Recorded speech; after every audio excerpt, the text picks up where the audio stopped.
새해에는 복이라는 말을 좀 과하게 사용을 해도 될 듯 합니다. 그래서 만나는 사람마다 복 받으세요, 새해 복 많이 받으세요, 이렇게 축복해 주는 것이 참 좋을 것 같습니다. 그래서 오늘 말씀의 주제도 복 있는 사람이 됩시다. 따라합시다. 복 있는 사람이 됩시다. 복 있는 사람이 됩시다. 나부터 복 있는 사람이 됩시다. 나부터 복 있는 사람이 됩시다. 내가 복 있는 사람이 되면 다른 사람들도 나를 통하여서 다 복을 받게 될 줄로 믿습니다. 세상에서 살펴보면 복 있는 사람이 있는가 하면 또 복이 없는 사람도 있습니다. 우리가 봐도 참 복 있는 사람들이 많습니다. 그 사람들은 매일 즐겁고 기쁨으로 살아가고 만족하며 살아갑니다. 그런가 하면 복도 지지리도 없는 사람도 있습니다. 혼자서 세상 고생 다 짊어지고 사는 사람처럼 고생하면서 사는 사람들도 있습니다. 그래서 그런 분은 탄식을 하며 이렇게 말하지요. 이 세상은 참 공평치를 않다. 행복한 사람은 엄청나게 행복하게 살고 불행한 사람은 엄청나게 불행하고 고생하며 살아간다. 이렇게 말할 수 있습니다. 단편 소설에 나오는 이야기 한 조각을 제가 소개할까 합니다. 인물이 아주 잘생긴 젊은이가 인류대학을 졸업하고 회사를 창업했습니다. 많은 직원을 거느리는 그런 기업의 사장이 되었습니다. 돈을 많이 벌었습니다. 그는 집을 잘 짓고 사랑하는 여인과 결혼도 하고 아들, 딸을 낳고 행복하게 살고 있습니다. 젊은 사장은 부족한 것 하나 없는 모든 것을 다 구비하여 행복하게 살고 있었습니다. 그는 완벽하게 성공한 사람이었고 모든 사람들이 그를 부러워했습니다. 세상에 좋은 것을 다 가지고 누리고 사는 가정이었습니다. 그런데 어느 날 자기 밑에서 자기 회사에서 일하던 초라하고 못 배운 가난한 노동자 한 사람이 사장 집에 침입을 해서 부인과 아이들을 인질로 잡고 난동을 부렸습니다. 그 난동을 부린 이유가 아주 기가 막힙니다. 사람들이 모여들고 경찰이 오고 또 그 난동 부리는 사람의 부모님이 찾아와서 자수하라고 권유를 했습니다. 그런데 그 사람이 하는 말이 나는 아무것도 가진 것이 없는데 왜 우리 회사 사장은 세상에 좋은 거 다 가지고 살고 있느냐? 공평치 못하다. 공평치 못하다. 그러면서 다 죽이겠다고 이렇게 협박을 하고 그랬습니다. 어째서 세상이 이렇게 불공평하냐? 이 청년만 그런 게 아니고 오늘 현대를 살고 있는 많은 사람들도 세상은 불공평하다. 그렇게 탄식하며 사는 분들이 없지 않을 것입니다. 그렇습니다. 세상에 보면 행복한 사람은 마냥 행복하게 살고 고생하는 사람들을 보면 너무나 많은 고생을 하고 살아갑니다.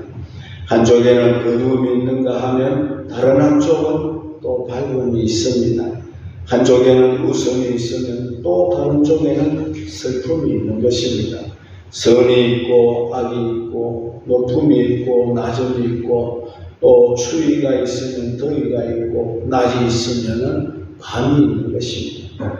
낮이 있기 때문에 밤이 표현이 되는 것이고 어둠이 있기 때문에 밝음이 표현이 되는 것입니다.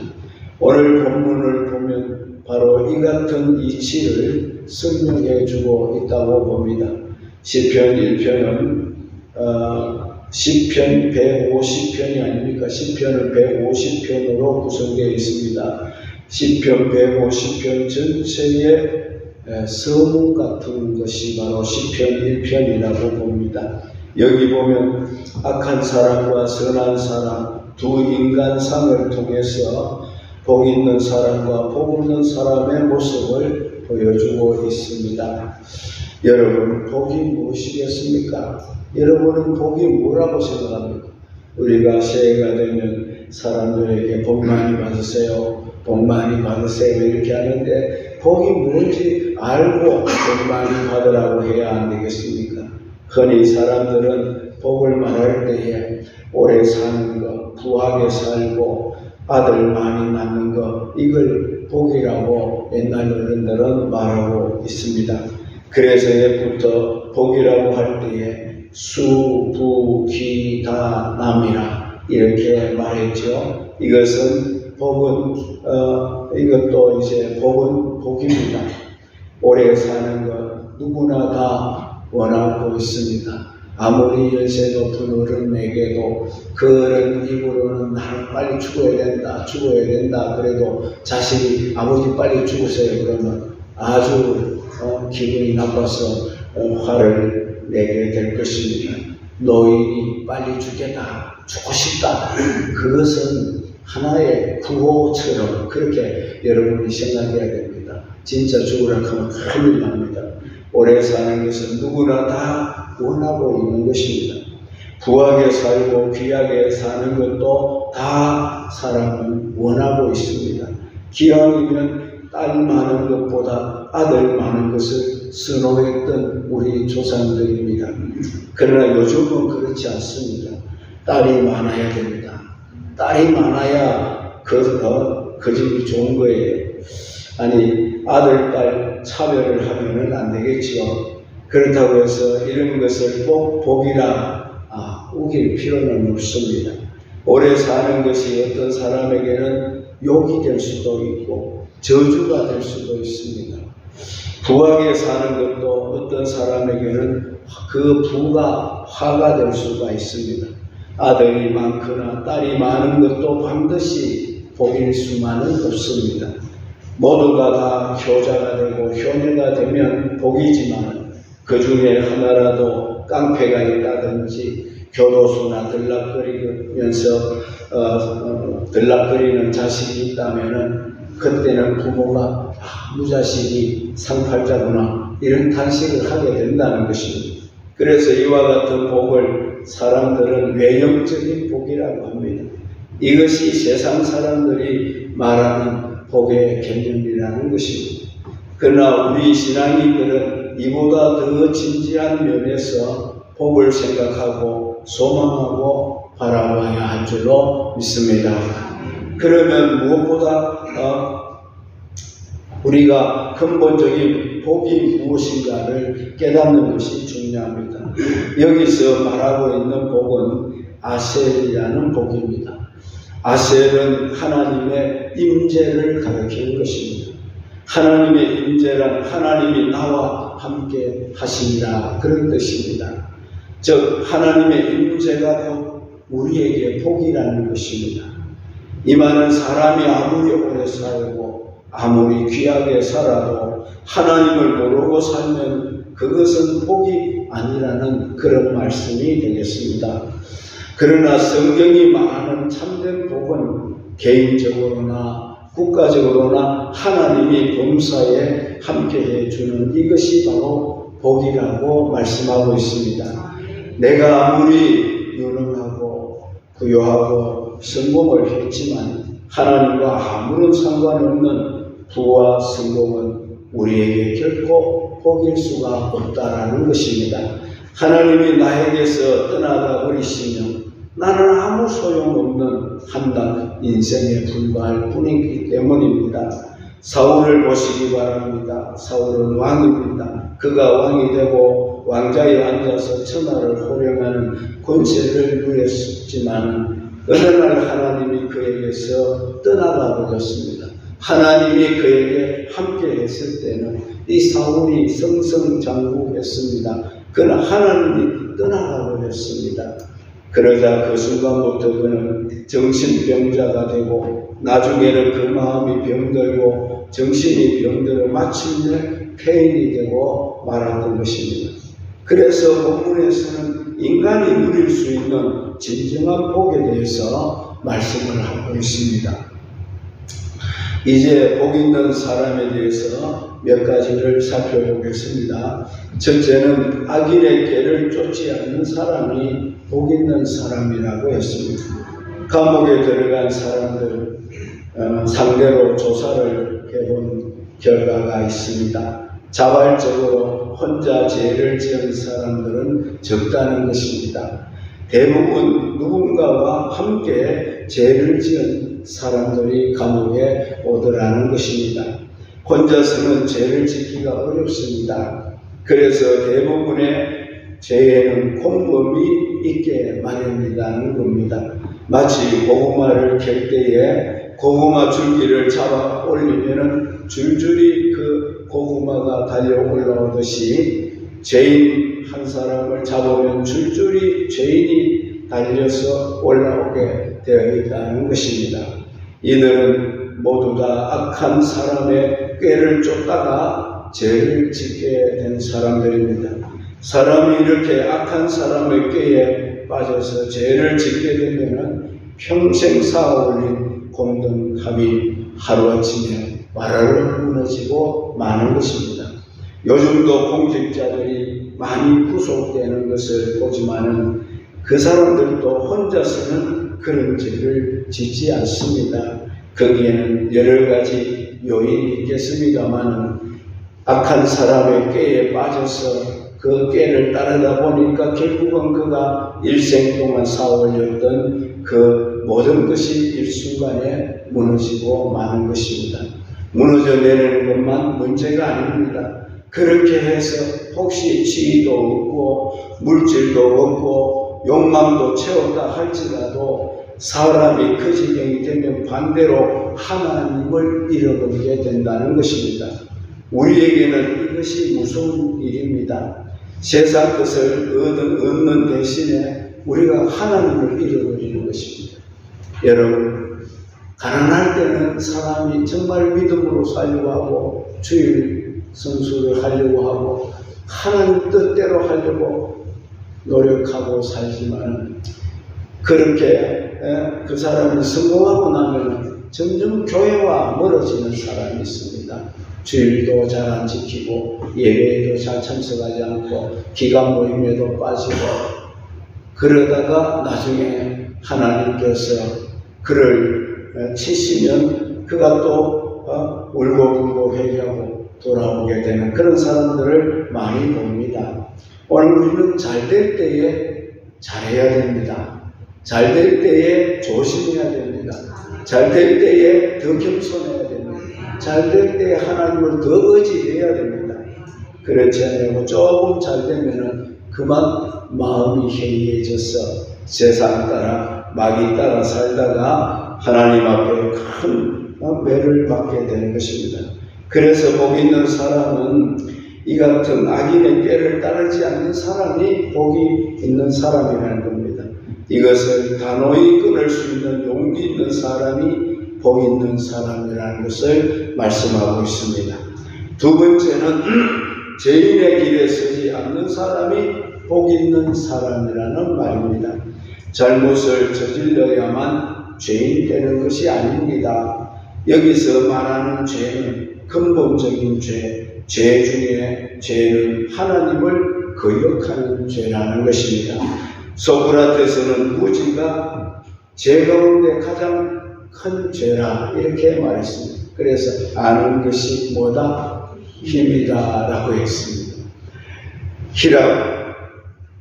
히락에서는 교만이 가장 큰 죄라고 했고 불교는 탐욕을 가장 큰 죄라고 했습니다.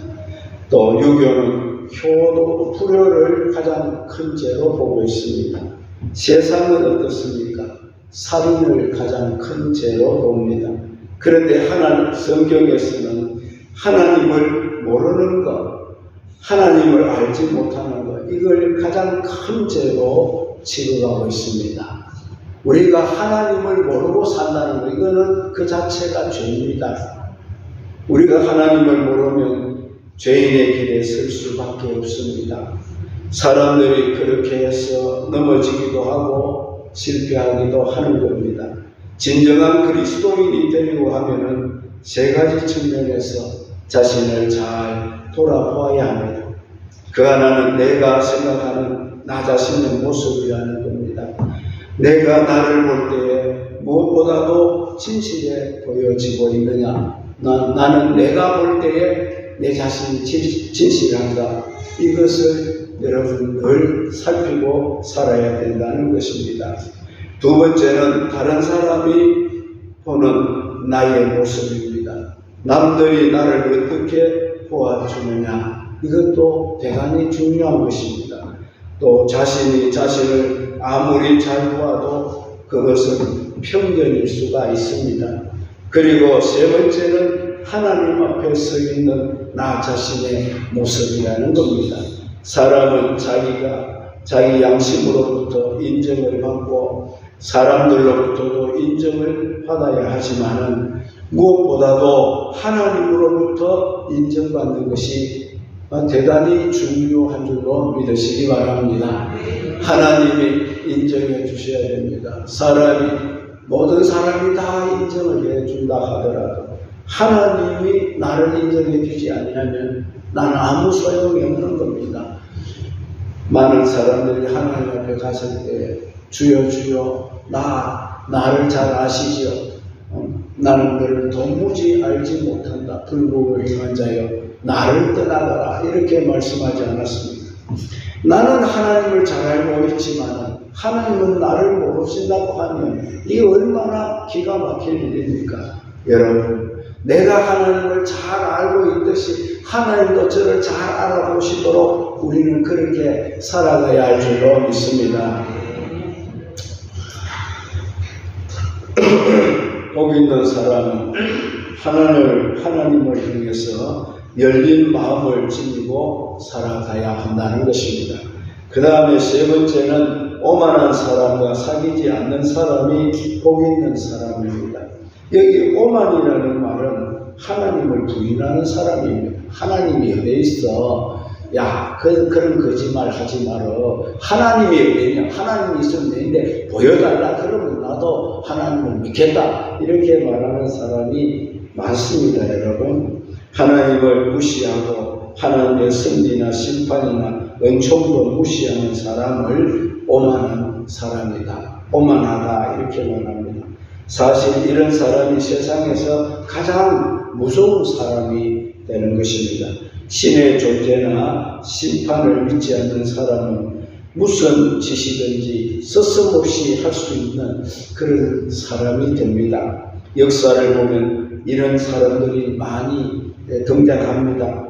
그런 사람은 한결같이 무자비합니다. 오만한 사람은 아주 무자비합니다. 히틀러 같은 사람이 그런 사람이었습니다. 그는 무신론자입니다. 신에 대하여 정오감까지 가지고 있었던 사람입니다. 그래서 그가 통치하는 동안에 가장 고통을 많이 당했던 사람들이 유대인들인 것입니다. 유대인들은 모조리 눈에 띄는 대로 잡아 죽였습니다. 어른아이 할 것 없이 다 죽였습니다. 구덩이를 파놓고 생매장을 시키고 창고에 가두고 불을 질러 불에 태워 죽이고 가스실에 집어넣어 가스를 주입해서 죽여서 그들의 시체를 기름을 짜서 빈으로 만들어 쓰고 또 그 기름으로 불을 밝히는 그런 아주 악랄한 인간입니다. 이것이 오만한 사람의 모습이라는 겁니다. 그들은 하나님을 부인하기 때문에 그런 짓도 아무 거리낌 없이 저지르게 되는 것입니다. 얼마나 무서운 짓입니까, 여러분? 그래서 무신론자가 집권을 하면 나라가 불행해지고 동시에 그 시대의 역사가 불행해진다는 것을 보여줍니다. 철학자 중에도 그런 사람이 있습니다. 쇼펜하우어 같은 사람이 그런 사람이었습니다. 쇼펜하우어는 염세주의자입니다. 염세주의자. 극단의 비관주의자였습니다. 신의 섭리를 철저하게 부정하는 사람이었습니다. 이 사람이 제자들에게 가르치기를 우리가 이 괴로운 세상에서 즐거움을 찾아보려고 발구동을 쳐보지만은 필경은 다 헛된 수고라고 했습니다. 그러므로 인간에게 주어지는 최상의 길은 이 세상에 태어나지 않는 것이라고 했습니다. 기왕 태어났으면 사람들에게 주어질 차선의 길은 또 뭐냐 하면 빨리 죽는 게 뿐이다. 그렇게 가르쳤습니다. 그렇게 가르침으로 당시의 젊은 학생들이 많이 스스로 이 차선의 길을 경험해 보려고 많이 자살을 하는 그런 죽음을 선택한 일이 있었습니다. 그것도 철학이라고 가르침으로 젊은 학생들이 너도 나도 차선의 길을 가기 위해서 목숨을 끊었습니다. 그런데 그렇게 가르쳤던 그 자신 장본인은 73세까지 살 것 다 살다가 죽었습니다. 그런 사람이 죽을 때 편안하게 죽지를 못했습니다. 마지막에는 하숙집에서 독신자로 개 한 마리를 데리고 홀로 살면서 외로움을 달래기 위하여 피리를 불다가 쓸쓸하게 생을 마쳤다. 그렇게 기록되어 있습니다. 이 사람의 영향을 가장 많이 받았던 사람이 누구냐? 니체라는 사람입니다. 이 사람도 하나님은 죽었다, 신은 죽었다 이렇게 말했습니다. 이 사람도 하나님을 철저하게 부정하고 오만하게 살다가 끝내는 하나님과 마음과 몸이 병이 들어서 나중에 그는 미쳐서 죽었다고 합니다. 성경은 오만한 사람과 사귀지 말라고 했습니다. 여러분 주변에 살펴보시고 하나님을 인정하지 않고 하나님을 부정하고 하나님을 무시하고 그런 사람은 가까이 하면 안 됩니다. 오만한 사람의 마음속에는 하나님이 없습니다.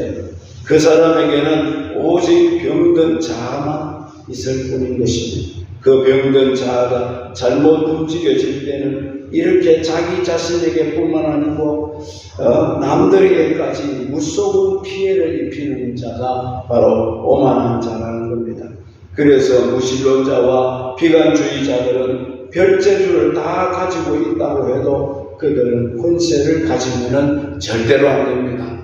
우리 대한민국의 지도자도 이렇게 오만한 사람이 지도자가 되면 안 되는 것입니다. 그래서 우리가 기도해야 되는 것입니다. 하나님을 잘 섬기는 사람, 그 양심이 살아있는 사람, 그런 사람이 이 나라를 통치하게 해달라고 하나님 앞에 기도해야 할 줄로 믿습니다.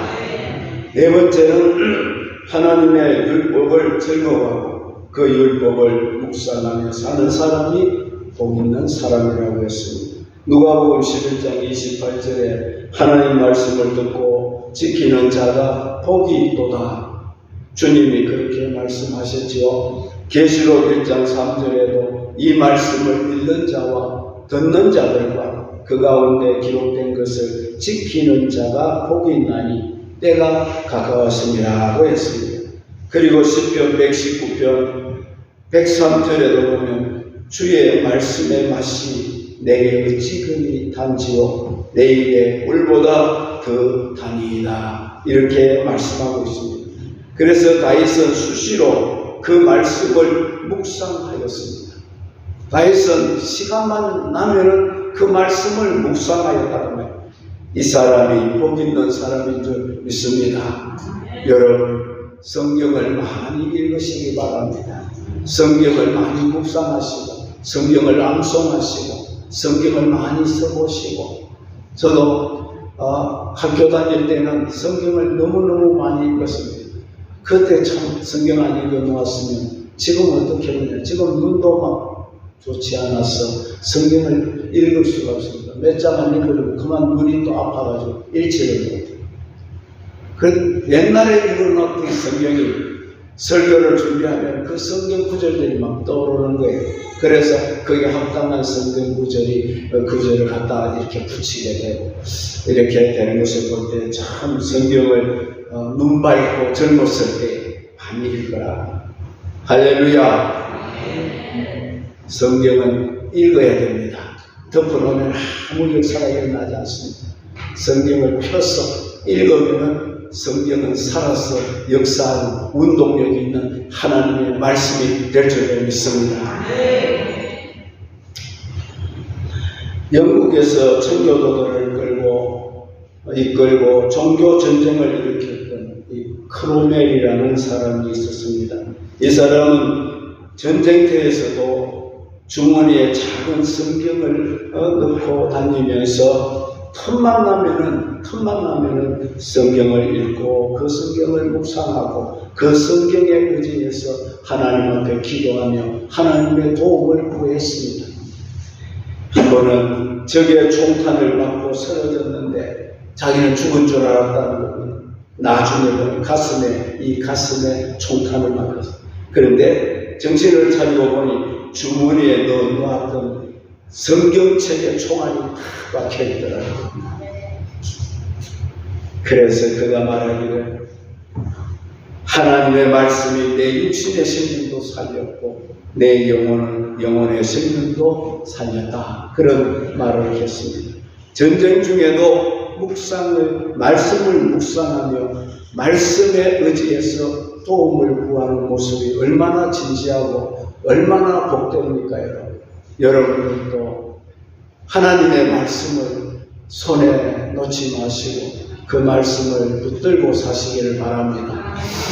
하루에 성경 한 절을 택해서 여러분이 그 말씀을 계속 어떤 분은 머리 어떤 권사님은 손바닥에 이렇게 적어가지고 그걸 하루 종일 보면서 외우면서 그렇게 생각하시는 분도 많습니다. 여러분 성경을 부디 많이 묵상할 수 있기를 주의 이름으로 축원합니다. 여러분 전쟁 중에도 말씀을 묵상하며 말씀에 의지하며 도움을 구하는 모습이 우리에게 있어야 됩니다. 그러니까 그런 사람들은 행복했다고는 그것이 비록 전쟁터였지만은 그런 사람에게는 평화가 있고 용기가 생기게 되는 것입니다. 그래서 성경은 말씀을 읽고 묵상하는 사람이 복 있는 사람이라고 이렇게 말씀하고 있습니다. 그러면 이러한 사람에게는 하나님이 어떤 복을 주시는가? 3절에 보면 시냇가에 심기는 나무와 같이 모든 일에 형통하게 해주실 것이다. 형통의 복을 주시리라고 했습니다. 여러분 새해에는 형통의 복을 받으시기를 바랍니다. 들어가도 복을 받고 나가도 복을 받고 들에서도 복을 받고 집에서도 복을 받고 우양의 새끼가 복을 받고 자식이 복을 받고 여러분의 건강에 복을 받으시기를 주의 이름으로 축복합니다. 3절에 보면 시냇가에 심은 나무와 같이 모든 일에 형통하게 된다고 했지요. 시냇가에 심은 나무의 특징이 무엇이겠습니까?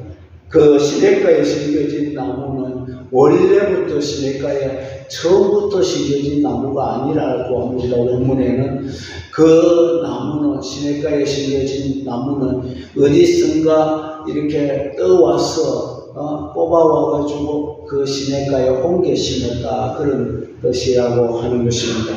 여러분 오늘 우리는 과거에 예수 믿지 않을 때는 세상에 저 사막과 같은 곳에 심겨져 있던 그런 나무였습니다. 그러나 예수 믿고 나서 하나님이 축복의 삽으로 우리를 푹 떠서 시냇가로 마르지 않는 시냇가로 옮겨 생명의 시냇가로 옮겨 주신 줄로 믿으시기 바랍니다.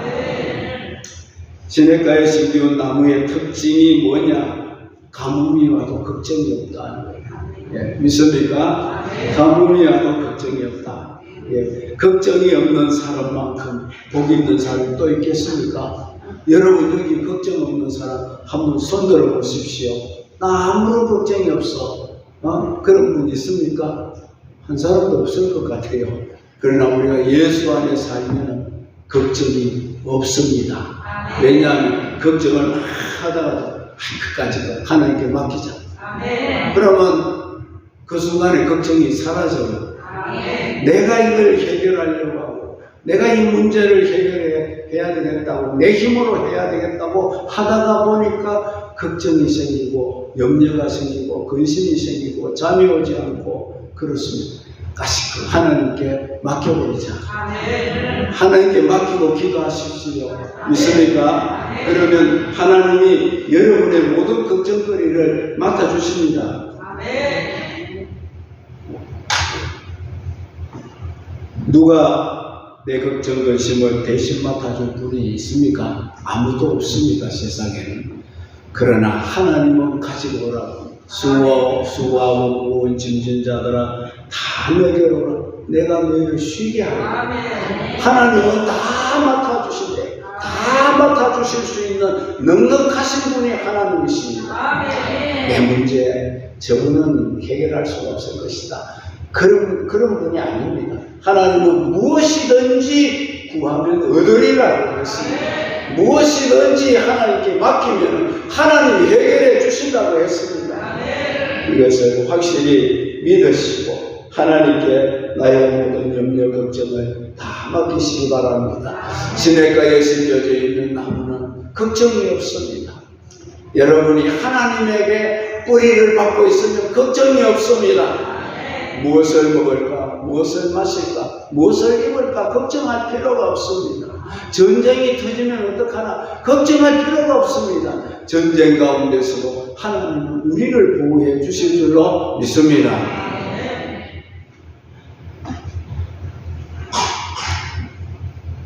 더위가 와도 걱정이 없고 가뭄이 와도 걱정이 없습니다. 그래서 하나님이 함께 하시는 복된 사람에게는 매사가 형통해질 수밖에 없다는 겁니다. 환난의 때가 와도 심판의 시간이 다가와도 내일 세상에 종말이 온다고 할지라도 아무 걱정이 없습니다. 그리고 아무 두려움이 없습니다. 이보다 더 위대한 재산이 세상에 또 뭐가 있겠습니까? 하나님이 나에게 최고의 재산입니다. 믿으십니까? 그래서 이런 사람을 성경은 복 있는 사람이라고 했습니다. 이제 말씀을 맺습니다. 복 있는 사람이 누굽니까? 물질이 많고 권세가 많고 지식이 많은 사람이 복 있는 사람인가요? 물론 이런 것도 많으면 좋습니다. 그러나 그렇지는 않다는 것입니다.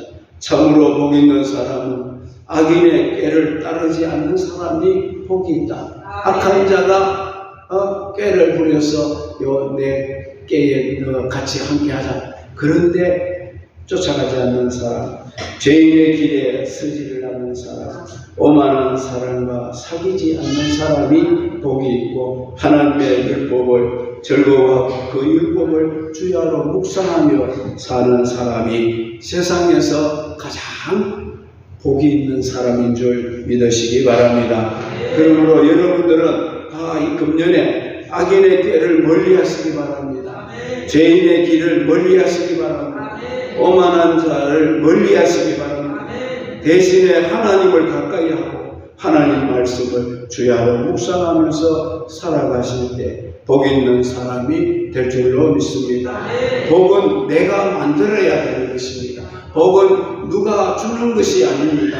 복은 내가 만들어가는 것입니다. 내가 복 있는 사람이 될 때에 하나님이 나에게 복을 주시겠다고 했습니다. 내가 복을 만들어가야 돼. 내가 복 있는 사람이 되어야 됩니다. 우리가 하나님으로부터 복을 받아야 우리가 하는 모든 범사에 금년에도 형통한 축복이 임하게 될 줄로 믿습니다. 그래서 금년에는 우리 모두가 복 있는 사람이 되도록 힘쓰고 노력하는 한 해가 되시기를 주의 이름으로 축원합니다.